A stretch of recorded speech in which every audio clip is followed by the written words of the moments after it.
Mina olen Anneli ja esindan Eestis Team Disporti ja ka Team Discmaniat. See on minu indebag ja vaatame siis, mis mul sel hooajal kotis on.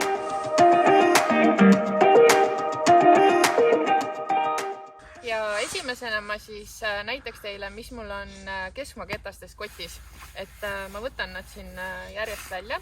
Ma alustan siis kõige ülestabiilsematest ketastest. Need on mul siis MD5-d. Mul on selline hästi kihvt Metal Flake MD5, mis on saadud siis, see on First Run alguses olnud ja see on mitmeid kordi stambitud. Ta on mul selline piisavalt stabiilne, et ma julgen teda eeskätt visata Heiserist, ta ei tõuse sellest püsti, aga ta kindlasti ei ole nii ülestabiilne, kui ma alguses arvasin. Siis natuke ülestabiilsemaks MD5-ks on mul selline Glow MD5, mida ma siis usaldan natuke rohkem võib-olla kui seda Metal Flake'i. Siis on mul ka Method, mis kindlasti ei ole paljudel enam võõras. See on väga hea ketas, tal on väga kindel lõpufeid. Mulle meeldib väga, et tal on bead ja ma kasutan teda keskmaa ketastest. Ma arvan, et isegi kõige rohkem, sest ma ka usaldan teda kõige rohkem. Siis mul on ka MD4. MD4 ja siis MD4 läheb mul täpselt Methodi ja MD5 vahele. Ma kasutan teda rohkem sellistes kevadtuultes või ka suvel, kui on väga tuulised ilmad. Temal nüüd otseselt sellist beadi nagu Methodil ei ole, aga ta istub mul väga hästi käes ja ta on mul algusest peale kotis olnud, nii et see on väga hea ketas, kellel veel ei ole, kindlasti tasub proovida. Siis leiame MD3 S-Line MD3. See on 176 grammi mul ja mulle meeldib teda visata rahulikemas ilmastikuoludes. Tal on ka väga kindel lõpufeid ja ta on ka mul olnud siis nüüd juba üle aasta kotis ja ma olen väga rahul selle kettaga.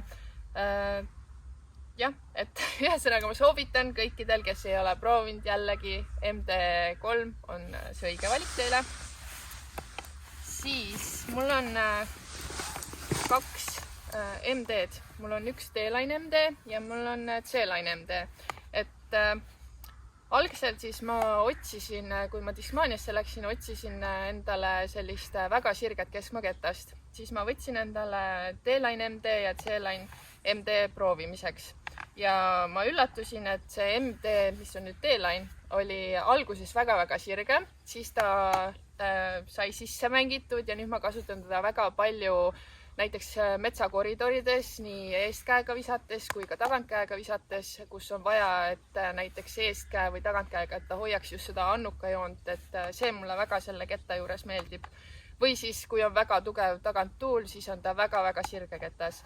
Nüüd C-Line ei ole isegi nüüd nii sirge, kui ma oleks arvanud. Tal on ikkagi lõpufeid, aga ma kasutan teda natuke tuulistemas oludes. Ja siis ta püsib täiesti sirge, nii et nad on mõlemad mul kotis ja igaks olukorraks olen valmis. Siis järgmiseks on mul Fairway kettad. Mul on FD-d, mis kindlasti kuuluvad kõik, kes Discmaniaga mängivad, on see kindlasti, ma arvan, et üks kõige populaarsemaid Fairway drivereid. Mul on S-Line ja mul on siis, kuidas keegi armastab öelda, kas G-Line või G-Line. Algselt sain mina siis selle G-Line omale kotti talvel, sest et lihtsalt tal on pehmem plastik, aga ta jäi mul ka suvel kotti, sest et metsas mulle meeldib teda nagu rohkem visata, sest ta on nüüd sellise lennuga, et kui ma teda Heiserist välja viskan, siis ta liigub sirgelt, ta läheb üle ja ta tuleb isegi tagasi. Nüüd S-Line FD on lihtsalt väga sirge. Ta ei lähe üle, ta liigub terve tee sirgelt ja tal on väga kerge lõpufeid. Siis mul on selline ketas kotis, mis võib-olla ei ole veel jõudnud paljudele kotti, on FD2. See on C-Line FD2. mul oli FT3 alguses, siis ma kaotasin ta kahjuks Nokia Openil ühte tiiki. Ma olin väga õnnetu, aga mul õnnestus saada asemele FT2. Ja kui ma ta sain, siis ma üllatusin, et ta käitub väga sarnaselt minu vana FT3-ga, mis oli siis Laster C-Line FT3. Ja mul on ta jäänud nüüd eelmisest sügisest alates kotti. Ma olen temaga väga rahul ja ma tunnen, et mul seda FT3 otseselt sinna kotti enam ei olegi vaja, et kui on tuul, siis ma kasutan teda. Enamasti ta on mul eeskäega mängimiseks. Siis, mis me veel võime leida? Nüüd tuleb, mul on olemas sellised kettad, et on control driver. See on siis 10 kiirusketas. Ma algselt ei pannud teda kotti, sest ma ei osanud teda väga kuskil kasutada. Aga siis ta ikkagi leidis tee mul kotti ja ma kasutan teda ka väga palju metsaradadel, et kus on selline näiteks 90-meetrine pikk sirge lend või ka 80 meetrit, siis ja vajab lõpus siis feidi vasakule, siis ma kasutan alati seda ketast. Ma viskan ta flatilt välja, ta liigub terve tee lihtsalt väga sirgelt ja tal on väga väike lõpufeid. Et muidugi see ketas on nüüd selline, et kui ma ta sain, ta oli juba natukene sisse mängitud, aga kindlasti on ta mul selline ketas, et ma tunnen, et ma vajan teda enda kotis ja metsaradadel tunnen ma temaga koos väga kindlalt. Siis mul on nüüd 2 sellist ketast, et mõlemad on TD2 ehk siis turning driverid. Üks on Fever, mis siis on vanema stambiga, et alguses oli ta Feveri nime all ja siis on mul selline tavaline TD2. Algselt oli mul lihtsalt sellise tavalise stambiga TD2, aga neil on sellised numbrid, mida ei tasu võib-olla vaadata ja seda ketast mulle tundub, et alahinnatakse. Kui teda visata Heiserist välja, siis just see TD2 ilma Feveri stambita liigub terve tee otse, isegi õrna vastu tuulega ta liigub otse, ta ei lähe üle ja ta ikkagi feidib lõpus. Et ta on mul jälle kotis puhtalt metsaradade pärast, kus on sirged koridorid, ma usaldan seda ketast, aga nüüd see Feveri stambiga, see on selline mõnus veidi kuppel. Et teine on selline flat, et ma arvan, et ka siin on see stabiilsuse vahe sees kindlasti.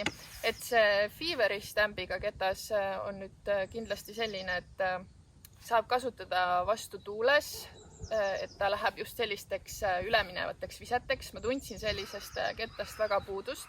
Siis ma avastasingi selle Feveri stambiga, et need on natuke alastabiilsemad.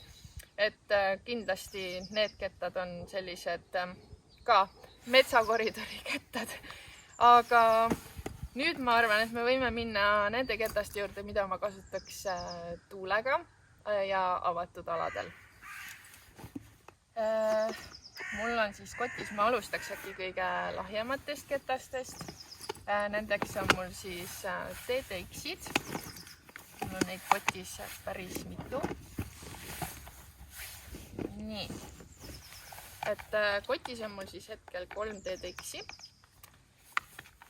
See on mul kõige vanem, see on kõige lahjem ja ma kasutan teda siis, ta on mul põhiline distantsi-ketas tegelikult. Et tal on hõljuvus 6, mis mulle väga meeldib ja mulle väga meeldib see, kuidas nad lendavad. Et need kõik 3 lendavad mul väga erinevalt. See on siis see kõige alastabiilsem, kus stampi enam peale ei olegi näha, ilmselgelt kõige rohkem kasutust saanud.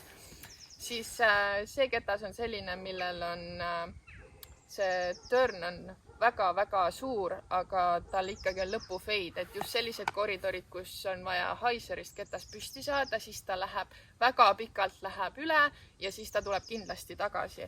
Et ma arvan, et igal ühel võiks üks selline ketas olla kotis. Ja siis on selline ilus helesinine TDX, mis on lihtsalt väga sirge TDX, aga jälle kindla lõpufeidiga, et mul on igaks olukorraks siis nagu näha need kettad olemas ja vastavalt vajadusele ma neid ka kasutan, et see sinine on mul kõige kergem, neist on 166 grammi. Ja siis mul on samasuguste näitajatega peaaegu on Enigma, mis on siis Discmania Evolutioni sarjast pärit. Seda ma kasutasin eelmine aasta, läksin Nokia Openile ja kasutasin teda ja ta hakkas mulle väga meeldima just eestkäega.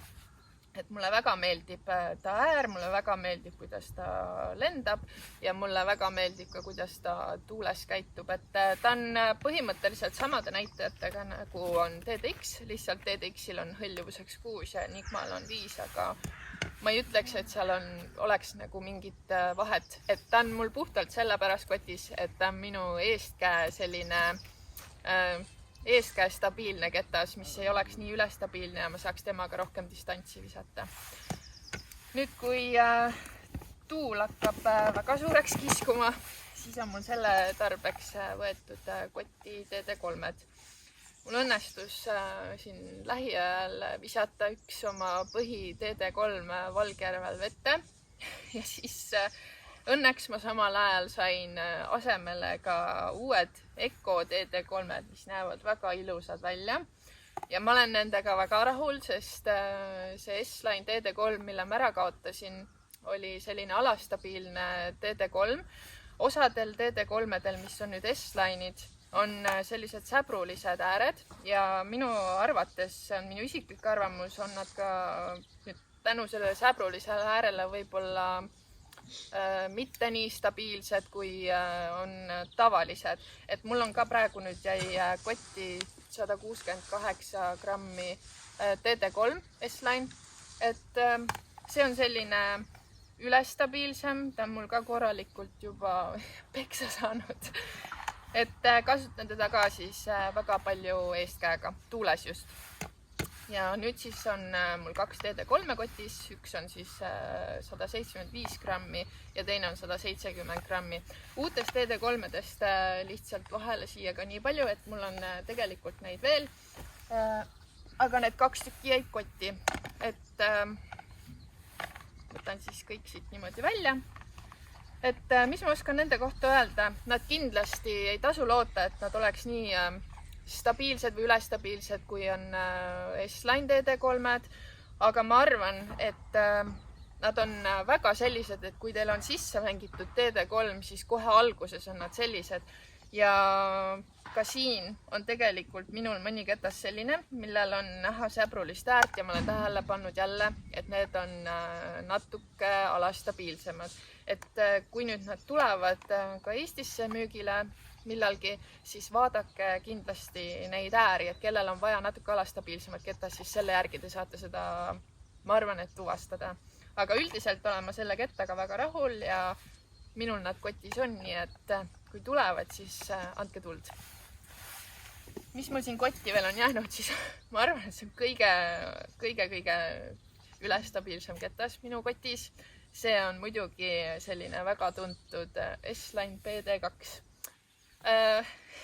Ma ei kasuta seda ketast üldse palju, aga kui on tuul või mul on vaja selliseid skip-shotte teha, siis on see kindel ketas, mille poole ma pöördun. Sellepärast, et me teame, et driverid skipavad väga hästi ja sellepärast on ta ka minul kotis, et ma arvan, et naised sellega väga distantsi ei viska, sest ikkagi tal on väga tugev lõpufeid, selle distantsile ei tasu loota.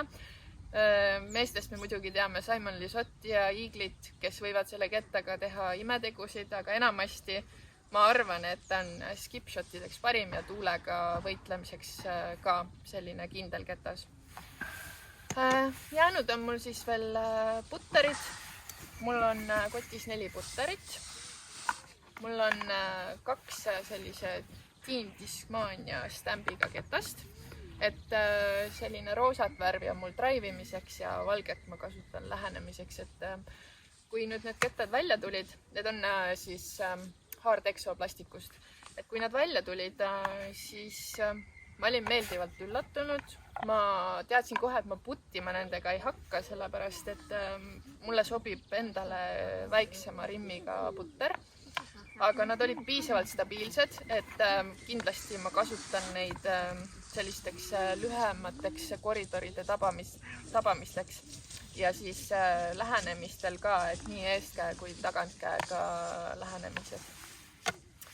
Ja siis mul ongi jäänud, et need putterid, millega ma putin, need on mul siis D-Line B3 X-id, et kuigi numbrid ütlevad, et ta peaks olema väga ülestabiilne putter, siis ta kindlasti on jah, ülestabiilsem kui linkid on mul, aga kuna ta on ikkagi D-Line ja ta saab mõned korrad juba kuskile vastu selle hoobi, et siis murdub tal ka see esimene ülestabiilsus ja mina väga armastan neid kettaid. Ma hakkasin nendega puttima kunagi sellepärast, et ma tohutult kartsin tuules puttida ja siis ma alguses puttisin B2-dega ja siis ma avastasin, et B3 X-id sobivad mu käele palju rohkem. Neil on selline armas väike piid ja neil on üldse selline väiksem rimm, et ma arvan, et minu naise käele on nad kindlasti väga mugavad, et mul on sellise ilusa stambiga ka, et mul peab natuke värve ka kotis olema. Aga mis mul siin kotis võib-olla veel on, et alati vajalik üks rätik, muidugi see on Discmania logoga ja mul on ekstra rätikuid kotis väga palju, sest ma kardan märga ilma.